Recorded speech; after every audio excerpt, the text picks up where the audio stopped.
le deuxième livre des rois et l'Évangile nous parlent de la gratitude. Et ils disent qu'elle est bien plus que faire un acte de, comme on dit aux enfants, de dire merci. Car la gratitude, c'est la porte qui ouvre la voie à la reconnaissance et à la reconnaissance de Dieu. Naaman ne voulait pas juste remercier le prophète Élisée par une belle somme d'argent. Quand le prophète refuse cet argent, il demande d'emporter de la terre où le vrai Dieu d'Israël l'a guéri, ce qui lui permettrait, une fois retourné chez lui, d'adorer Dieu sur cette terre avec reconnaissance envers Dieu. Car la reconnaissance que nous devons avoir même envers les hommes, même envers les hommes, c'est toujours envers Dieu qui nous a tout donné.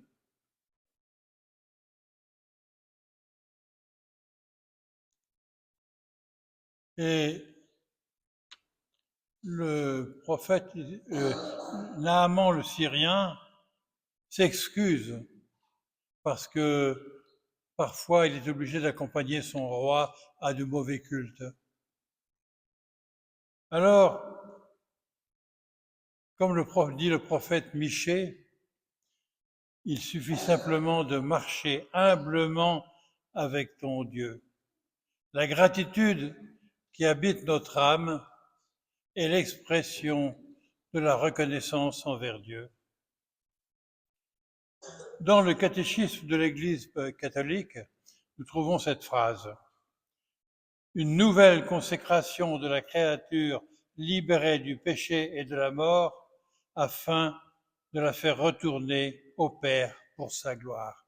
C'est cela qui est donné comme définition de la gratitude. Dans l'histoire des hommes, il y a cette belle histoire du président Lincoln qui un jour alla au marché des esclaves. Il trouva une belle africaine qui était en vente. Il fit une offre pour le prix. Le prix monta. Mais Lincoln monta aussi ses enchères et finalement il repartit avec cette belle esclave. Elle ne disait rien, mais méprisait intérieurement son acquéreur en pensant qu'il va abuser de moi. Tout à coup, Lincoln dit ceci. Mademoiselle, vous êtes libre. Libre de quoi? De dire ce que je veux? Oui. Libre de devenir ce que je veux? Oui. Libre d'aller où je veux? Oui. Alors, dit-elle en larmes aux yeux, si c'est le cas, je veux aller avec toi. Remplaçons Lincoln par Dieu. Le prix énorme qu'a payé Jésus pour chacun d'entre nous, pour nous libérer du péché, pour nous racheter à la misère quotidienne. Ainsi, nous devons, nous, avoir cette reconnaissance qu'avait cette Africaine, cette esclave. Nous devons remercier Dieu et le remercier en tout avec une condaction de grâce. Nous devons nous attacher à Dieu et le remercier pour l'existence, pour sa création, pour nos prochains, pour la grâce, pour toutes sortes de bienfaits que Dieu nous donne. Nous devons être reconnaissants. Mais souvent, nous croyons que tout nous est dû. Rien ne nous est dû. Nous devons être en tout reconnaissants à Dieu qui est notre bienfaiteur. Il nous a créés, il nous a sauvés et il nous veut avec lui dans la vie éternelle.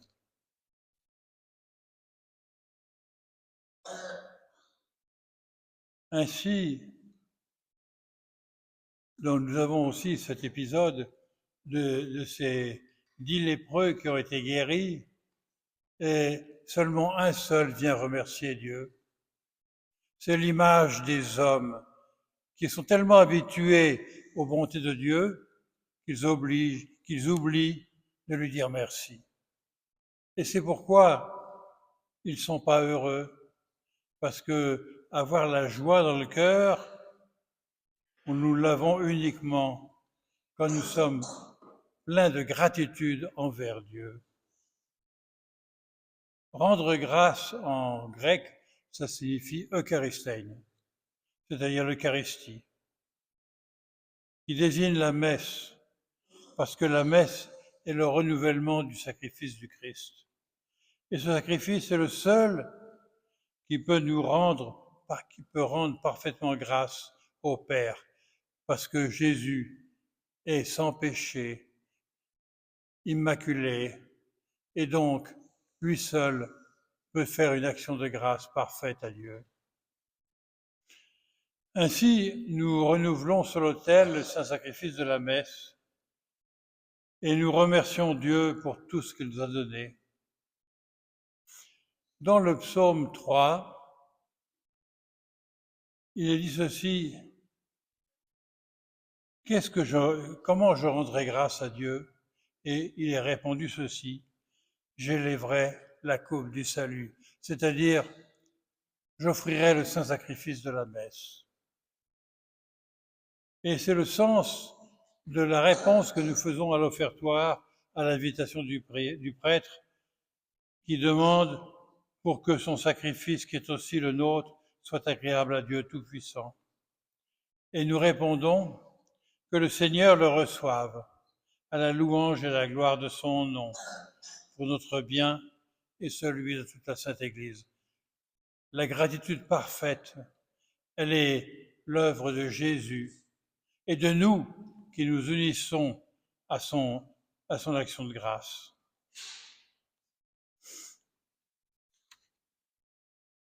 En même temps, cette parole de Dieu nous invite à espérer et à nous décider. Il suffit à Naaman d'écouter simplement sa servante qui lui conseille d'aller voir Élisée pour qu'il soit changé en son corps et en son âme. Ainsi, le célèbre John Henry Newman, converti de l'anglicanisme, écrit ceci: voici les moyens que Dieu a prévus pour faire un saint à partir du pécheur. Il le prend comme il est, il se sert de lui contre lui-même, il canalise ses affections vers un nouveau but et il continue. Le triomphe de sa grâce consiste en ceci: qu'il entre dans le cœur de l'homme, le convainc et le gagne alors même qu'il le transforme. Il respecte totalement la structure originelle de l'esprit qu'il a donné à l'homme. Il le traite comme un homme. Il le laisse libre de choisir telle ou telle façon d'agir. Mais finalement, tout compte fait, le principe animateur de la nouvelle vie, ce qui l'a fait naître et la soutient, c'est la flamme de la charité. Elle seule est assez puissante pour détruire le vieil Adam, pour vaincre la tyrannie des habitudes, pour éteindre le feu de la concupiscence et pour abattre les forteresses de l'orgueil. La grâce qui communique la charité divine, qui transforme dans la Sainte Messe que nous recevons, car c'est Dieu lui-même qui est là dans l'hostie. D'où l'importance de participer tous les dimanches au saint sacrifice de la messe et de s'y préparer par un cœur à cœur qui nous permet d'offrir Jésus à notre Père. Comme dit saint Bernard, la seule chose absolument qui arrête nos progrès après notre conversion, c'est notre ingratitude. Que ce mois du rosaire, la Sainte Vierge nous apprenne à rendre grâce à notre Dieu, si juste et bon, par une vie qui lui plaise toujours plus, et à lui offrir généreusement nos sacrifices par amour, pour un peu compenser ceux qui oublient les bontés de Dieu notre Père.